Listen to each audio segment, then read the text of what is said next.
Estamos de volta com o Dedinho de Prosa. Hoje nós estamos contando a história maravilhosa da passagem de Dom Pedro II pela Paraíba, contada pelo experiente jornalista Adelson Barbosa, um dos melhores repórteres que eu conheci na minha vida. Tem faro e sabe onde está a notícia.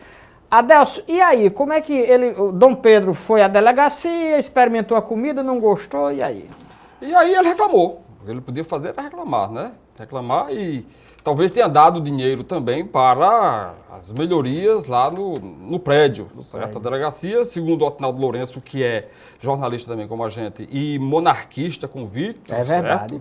Certo? Ele e o irmão Otinaldo também. Só que Otinaldo é o monarquista. Zé Otávio não é monarquista. Zé Otávio não é. É republicano. Exato. Otinaldo é que é o monarquista. Então, Otinaldo me disse que a delegacia funcionava lá onde é a central de polícia. Ali embaixo. Certo, ali embaixo. Mas eu tenho dúvidas. Eu acho que ele pode ter se equivocado, porque eu já ouvi do próprio Zé Otávio dizer que a delegacia ficaria ali perto de onde hoje é a Praça Rio Branco, por ali. Ali pelo centro da cidade. Aí ele reclamou da comida, deixou um dinheirinho lá e foi mais aonde? Bem, daqui ele foi na Santa Casa da Misericórdia. Santa Casa da Misericórdia. Santa Casa da Misericórdia. Foi na igreja de São Francisco, convento de São Francisco, na igreja de São Bento, na igreja do Carmo, na igreja da Misericórdia, certo? Voltou para o palácio, porque a visita foi muito rápida, 5 dias, certo? É pouco tempo. Porque muito tempo ele perdeu andando a cavalo até os 2 povoados, certo?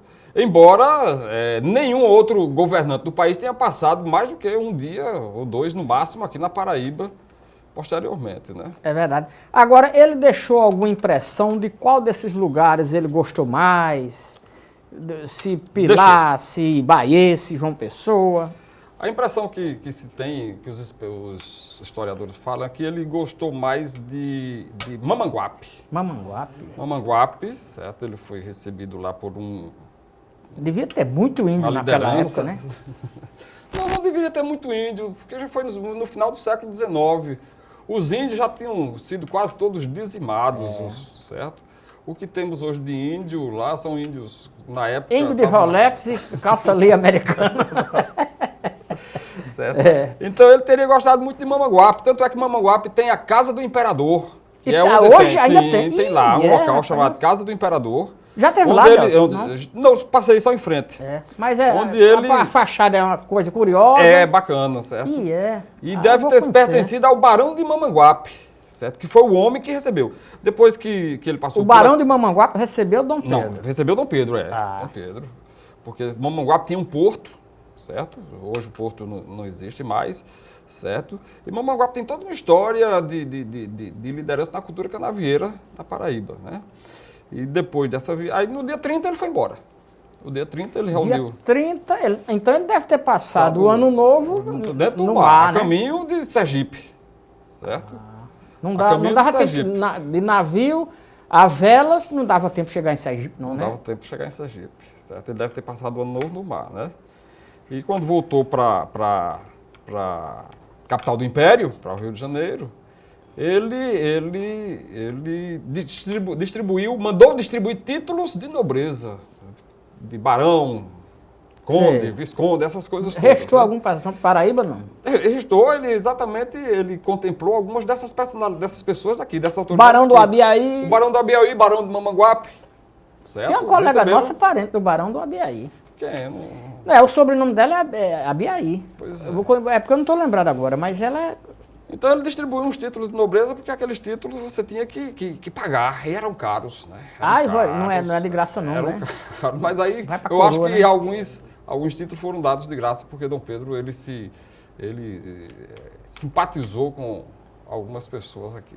Agora, a intenção dele qual era dessa? Era só conhecer mesmo, para dar uma satisfação? Marcar presença, como quem diz, isso aqui é meu, isso aqui é nosso. Porque havia as constantes...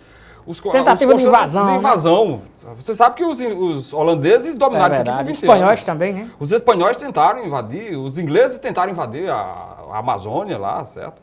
E os portugueses, nos acordos com os índios, expulsaram esse povo todo daqui, né? E Dom Pedro, ele tem um papel importante na consolidação da estrutura territorial do país, tanto o primeiro como o segundo. Porque se não fossem os dois, o Brasil talvez não fosse o que é hoje. Certo? Para você ter ideia, na época de Dom Pedro II, o Brasil não tinha o Acre. O Acre foi adquirido já depois de Dom Pedro II, certo? Pelo Barão do Rio Branco. Ele foi quem comprou o Acre à Bolívia. O Acre pertencia à Bolívia. Certo? E uma parte de Santa Catarina pertencia à Argentina ou ao Paraguai, não sei agora. Certo? Então isso foi tudo incorporado. Mas o Brasil perdeu o Uruguai. Certo? O Uruguai fazia parte era a província cisplatina. E na guerra lá, os brasileiros, os portugueses fecharam os olhos e os espanhóis tomaram o Uruguai do Brasil. E tem registro, Adelso, sobre a Imperatriz, a programação da Imperatriz, Não, se ela gostou, se ela não gostou? Não tem. Infelizmente, os historiadores, eu fiz uma... Quem seria o Abelardo Jurema daquela época para registrar a passagem da primeira Deveria da ter, Imperatriz, porque jornal era o que mais tinha naquela época. Não tinha, as comunicações eram atrasadas e jornais haviam vários. Existiam vários jornais, tanto na Paraíba como no Brasil. Paraíba, né? No Brasil eram centenas de jornais. Então tudo era registrado.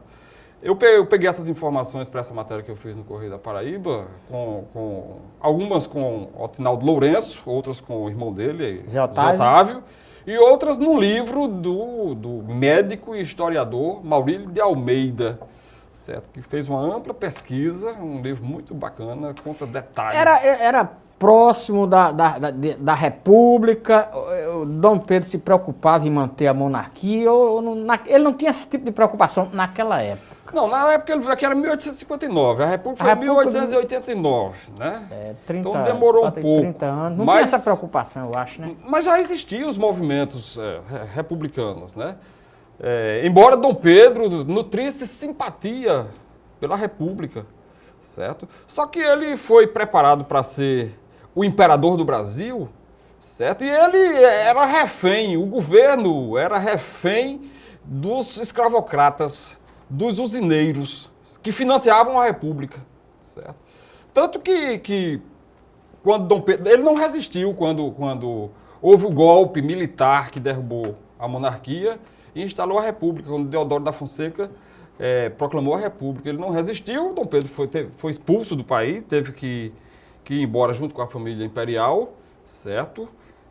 Um fato curioso é que ele foi embora muito triste, e morreu pouco tempo depois na França, porque os monarquistas foram cruéis.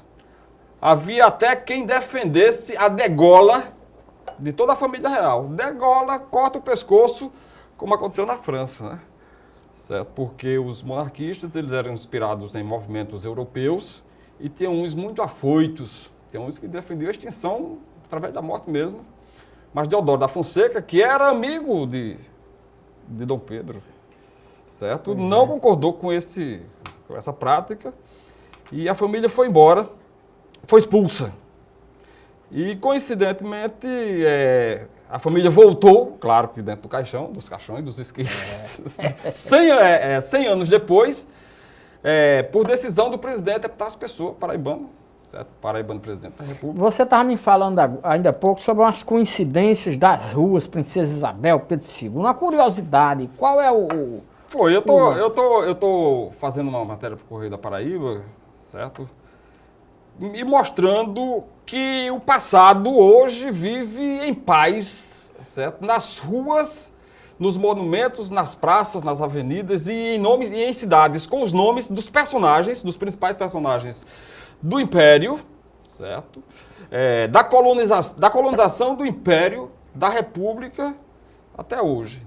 Por exemplo, nós temos aqui em João Pessoa a Rua Princesa Isabel. A princesa é uma mulher queridíssima no país, em todo o país até hoje, porque ela aboliu a escravidão, certo? E a princesa tem uma rua chamada Princesa Isabel aqui, certo? Aqui perto, certo? E a Rua Princesa Isabel, curiosamente, ela cruza a Rua Pedro II, que é o nome do pai dela, e se encontra com a Rua Pedro I, que é o nome do avô dela, que ela nunca conheceu, porque quando Dom Pedro I abdicou e foi embora para a Europa, ela não tinha nascido ainda e o Pedro II era menino. E a gente vai fazer um breve intervalo, daqui a pouco a gente volta com essa conversa.